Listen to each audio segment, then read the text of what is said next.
महाराज युद्ध समाप्ति के बाद में सारे देवता लोग प्रभु की वंदना करने के लिए पधारे हैं और अब इंद्र महाराज आए हैं, क्योंकि इंद्र महाराज को तो हमेशा गोस्वामी जी ने अच्छी बुरी बातें कही है कि सूर को हार ले भाग सठ और स्वान निरखिम मृगराज और छीन ले जड़ जान जिमि तिमि स्वरूपति न लाज। ऐसी बात जब नारद बाबा तपस्या कर रहे थे और उनकी तपस्या भंग करने को इंद्र महाराज ने विघ्न डाली थी, तब गोस्वामी जी ने लिख दी थी, देवताओं के लिए कहते ही आए देव सदा सारथी वतन कहीं जनो परमारथी। तो देवता जो भगवान की वंदना करने को आते हैं और बातें करते हैं, बड़ी बड़ी परमार्थ की बातें करते हैं, लेकिन आते स्वार्थ में ही हैं। लेकिन अब जब रावण का वध हो गया तो इंद्र महाराज भी अपना सारा स्वार्थ छोड़ के और राम जी के सामने प्रस्तुत हुए और अपनी वंदना कर जय राम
पायो सुफल पापिष्ट।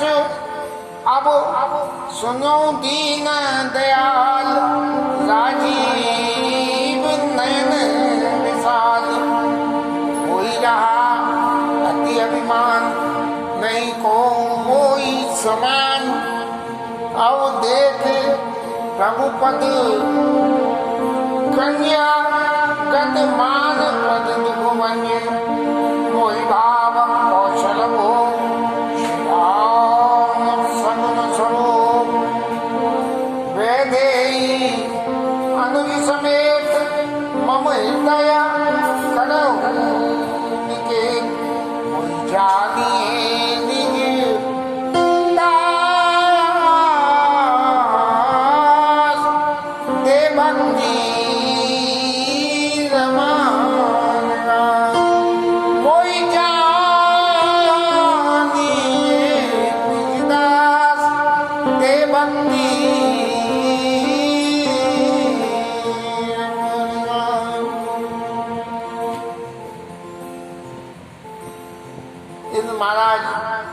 राम जी की वंदना करते कहते हैं कि आप सब तरह के वही सारी की सारी बातें हैं। आप परम बली हैं, भक्तों का हित करने वाली हैं। रावण को आपने मारा है, उसके भगवान का मर्दन करा है और हम देवता लोगों को तो बड़ा अभिमान था कि हमारे बराबर कोई नहीं है, लेकिन हम तो रावण महाराज का कुछ कर नहीं सके। उसने हमारा ही खाता बिगाड़ दिया, लेकिन आपने उसको जो है अपने धाम भेज के और हम सब लोगों को वो जो है भय से मुक्त कर दिया। और अब आप एक काम और कर दीजिए, वैदेही अनुज समेत मम हृदय करहु निकेत। मेरे हृदय में सीता जी और लक्ष्मण जी के साथ में विराज थोड़ा यदि विचार करें, ये जीव के सहज स्वभाव से ये भोगों की तरफ जाता है। एक जरा सी बात इतनी है कि हम रोज घूमने जाते हैं, वॉकिंग के लिए जा रहे हैं और रास्ते में कोई स्कूटर वाला मिला, अरे कहाँ जा रहे हो भाई? नहीं, वहाँ तक जा रहे हैं, चलो मैं वहाँ छोड़ दूंगा। तो हमारे पाँव हाल तैयार हो जाते हैं कि चलो वहाँ तक इसके संग बैठे। ये इस जीव का सहज स्वभाव है कि खाने को मिले जो नहीं खानी चाहिए वो सामने दिखे तब खा ले। तो भोगों की तरफ हम सहज स्वरूप में ही भागते हैं। लेकिन ये देव शरीर तो है ही भोगों के लिए, क्योंकि मनुष्य शरीर में पुण्य करने के उपरांत देव शरीर मिलता है। देव शरीर में सुखोपभोग करने के बाद पुण्य क्षीण होते हैं और फिर इस पृथ्वी पे आते हैं और फिर जैसा कर्म बंधन हो उसके हिसाब से भुगतना पड़ता है। लेकिन इंद्र महाराज कह रहे हैं, वैदेही समेत मम हृदय करो निकेत। राम जी ने ऐसा कुछ भी उनको जवाब नहीं दिया इंद्र महाराज को, लेकिन ये अच्छी तरह से समझ गए कि ये भोग का व्यक्ति जब तक भोग न छोड़े तब तक जो है भजन में मन नहीं लगता है। ये बात निश्चित रूप से भोगों के संग भजन को जोड़ें ये संभव नहीं है, बल्कि भोगों से भजन करें। अब भोगों से भजन करने का साधन क्या हुआ? एसी कमरे में बैठ के और फिल्मों के गाने सुनो और एसी कमरे में बैठ के गर्मी में हरि नाम कीर्तन करो, बोले हारमोनियम बजाओ, कीबोर्ड बजाओ, ढोलक बजाओ, तबला बजाओ, मंजीरे बजाओ। तो ये जो है भोगों को भगवत साधन की तरफ डाइवर्ट करो, न के जीवन को भगवान के लिए सरेंडर करने में। भोग अगर यदि नहीं छोड़ेंगे तो भोग नहीं छोड़ेंगे तो हम सरेंडर नहीं हो सकते हैं। और फिर अब जो है इंद्र भगवान कह रहे हैं,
इंद्र भगवान ने कही कि आप मुझे अपनी भक्ति दे दो और सारे मेरे त्रास का हरण कर लो। और आप तो अनंतो, आपका और तो क्या कही जाए, सब देवता दूसरे सुर बंद रंजन द्वंद भंजन, देवताओं के दुख का भंजन कर देते हो आप। अनेक छवि बनाए कर आपके चैतन्य के, और ब्रह्मादि शंकर सेव्य राम नमामि करुणा कोमलम। आप जो है ब्रह्मा जी शंकर जी सब आपकी सेवा करते हैं। इस तरह से जब इंद्र भगवान ने भगवान की वंदना कर ली और भगवान ने अपनी तरफ से कुछ भी नहीं बोला है, इंद्र महाराज की वंदना को राम जी सुनते रहे, और राम जी ने किसी तरह की कोई बात नहीं कही। तो इंद्र भगवान की समझ में एक बात आ गई कि मैं सिर्फ जवानी जमा खर्च कर रहा हूँ, महाराज राम जी की सेवा तो कुछ कर नहीं रहा हूँ। तब महाराज बोले कि अब आप कृपा करके मेरी तरफ जरा देखो तो सही, मैंने इतनी वंदना करी आपकी करी, लेकिन आपने कोई भी जवाब नहीं दिया, इसलिए अब करी कृपा बिलो की मोही, मेरे तरफ देख के आयशु देहु कृपाल। बात है और तो कोई बात नहीं है, लेकिन महाराज कोई आज्ञा ही दे दो मेरे को कि आपने देवताओं का इतना बड़ा, क्योंकि मैं देवताओं का राजा हूँ, आपने देवताओं का इतना बड़ा काम करा है, तो मैं आपका क्या प्रति उपकार करूँ। तब भगवान राम बोले, सुन सूरपति कपि बालू हमारे, पड़े भूमि निश्चरण जिमारे, मम हित लागी तजे इन प्राणा, सकल जियाओ सुरेश सुजना। हे इंद्रराज, ये जितने कभी भालू हैं, बंदर भालू हैं, इनको राक्षसों ने मार दिया है, और मारने की वजह से कारण क्या है कि इन्होंने मेरे लिए प्राण त्यागे। तो अब आप ऐसा करिए कि इन सबको आप जिंदा कर दीजिए। कैसे? कि अमृत की वर्षा कर देना। हालांकि ये बात बहुत अच्छी तरह प्रचलित है कि कोई व्यक्ति तभी तक जिंदा हो सकता है, अमृत से तभी तक प्रोलॉन्ग कर सकता है, जिंदा रह सकता है, जब तक कि उसकी सांस चल रही है। मुँह कड़ाई का सीधा तड़ागा, जब कोई व्यक्ति मरी गया तो उसके ऊपर अमृत की वर्षा करोगे तो भी कोई फायदा उसका नहीं होगा, वो जीवित नहीं हो सकता है। जब तक जिंदा है तभी अमृत वर्षा हो, तभी हो सकता है। लेकिन भगवान कह रहे हैं ममित लागे तजे इन प्राणा, और इन सबको इंद्र महाराज जिया दो। अब इंद्र महाराज क्या उन बंदर भालुओं को जिंदा कर सकते हैं? बिल्कुल खराब भी नहीं, भले ही चाहे सब अमृत बरसा दें, लेकिन वो कोई भी जो है जिंदा नहीं होंगे। सुन खगेश प्रभु के यह बानी, अति अगाध जाने मुनि ज्ञानी। कागभूषण जी कह रहे हैं कि हे गरुड़ जी, आप समझो तो सही कि ये भगवान की लीला है क्या, ये क्या कहना चाह रहे हैं भगवान। जब अमृत से जिएगा नहीं और इंद्र वर्षा करेंगे तो क्या अमृत की मान्यता समाप्त हो जाएगी? तब जो है कागभूषण जी कह रहे हैं कि प्रभु से त्रिभुवन मारी जियाई, केवल से कई दिन बढ़ाई। भगवान तो जो है तीनों लोगों को मार भी सकते हैं और जिंदा भी कर सकते हैं, लेकिन इंद्र को बढ़ाई देने के लिए भगवान ने ये लीला रची है कि अमृत तो बरसाओगे तुम और जिंदा करेंगे हम, तो ये जिंदा हो जाएंगे। तो संसार में वही सबरी के शुद्ध आचरण करने से, शुद्ध आचरण करने से जीवन में जो भगवत कृपा होती है वो कुछ न कुछ कल्याणी कराती है और आपका यश भी बढ़ जाता है। ऐसे भगवान राम ने इंद्र को कहा, भगवान तो सबको मान देने वाले हैं, किसी ने थोड़ा घना भी कुछ काम कर दिया। मैं तो ये भी कह सकूं कि इस युद्ध में इंद्र महाराज ने अपने रथ को लेकर मातृ को भेज दिया। क्या प्रभु ने उसके इस छोटे से कार्य के लिए और इंद्र को इतना बड़ा मान दिला दिया कि इंद्र के अमृत वर्षा से सारे के सारे बंदर भालू जिंदा हो गए। सुधा व्यस्ति कपि भालू जी आए, हर्ष उठे सब प्रभु पहिया।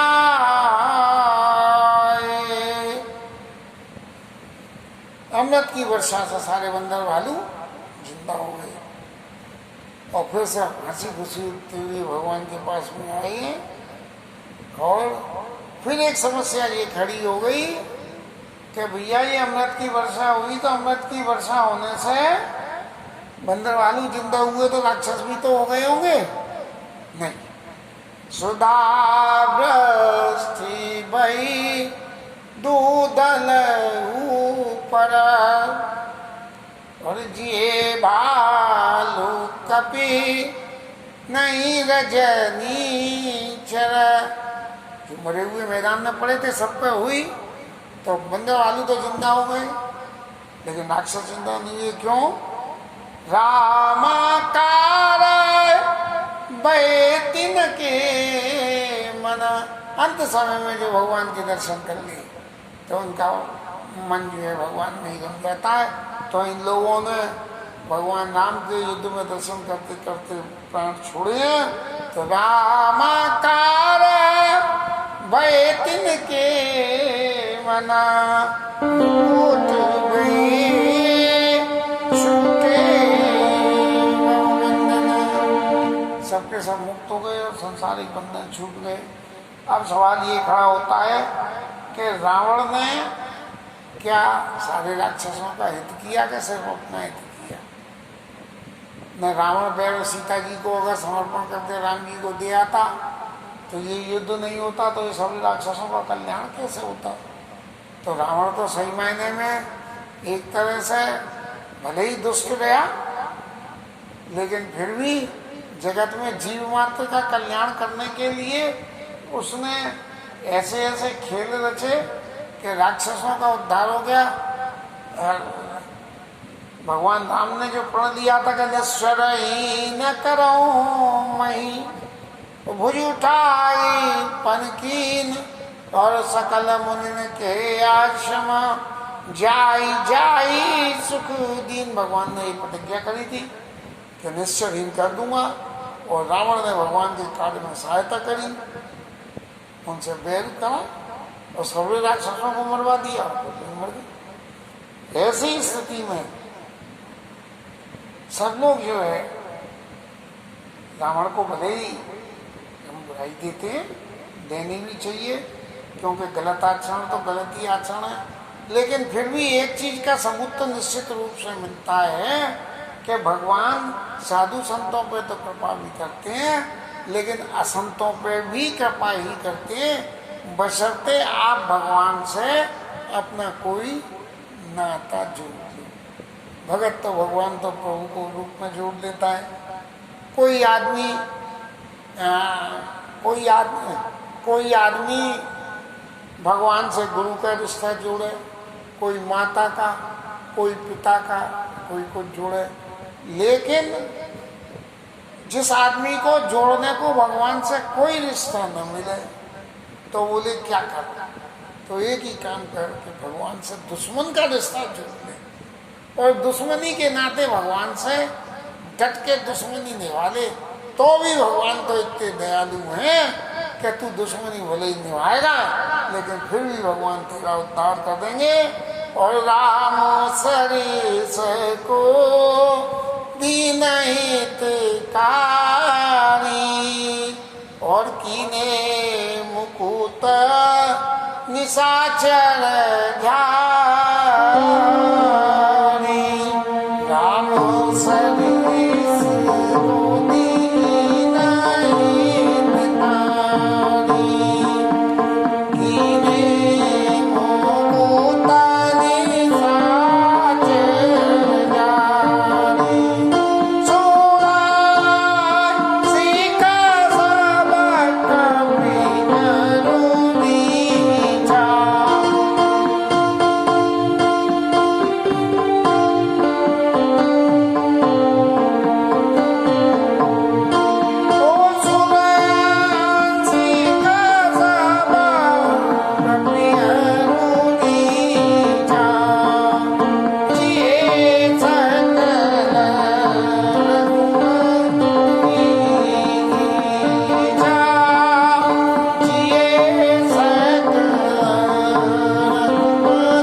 दुनिया को भगवान ने उद्धार कर दिया और वो गति दे दी जो भजन करने वाले को भी आसानी से नहीं मिलती है। भगवान से बनाया हुआ रिश्ता हमेशा फायदेमंद है। आपको जिसमें मानसिक रूप से सुख होता हो वो रिश्ता भगवान से बना लो। कथानक तो बहुत सारे हैं, अभी आगे कथा में फिर किसी दिन उन कथानकों को ठाकुर जी को सुनाने की प्रयास करेंगे। सुमन बरस सब सुन चले और चढ़ चढ़ रुचिर विमान, देखि सुअवसर शंभु पई, देखि सुअवसर प्रभु पई, आयहु शंभु सुजान।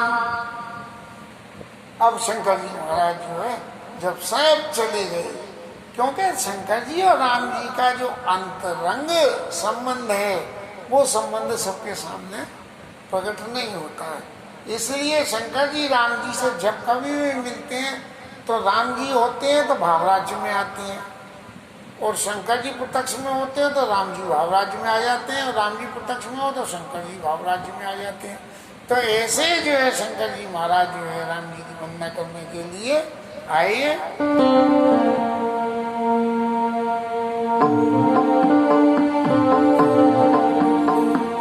परम प्रीति कवि जोड़ी जुगा, नलिन नयन मरिबा, पुलकित तन गद गद गिरा, विनय करत त्रिपुरा, पुलकित तन गद गद गिरा, विनय करत त्रिपुरा।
महाराज जब आपकी अयोध्या में तिलक होएगा तब मैं आपके उन चरित्र को देखने के लिए आऊँगा कि राज्य पे बैठ के आप कैसे लग रहे हो, इस स्वरूप के दर्शन करने के लिए मैं आऊँगा। और इसके साथ में आज की कथा विश्राम और हरि नाम कीर्तन। जय जय श्री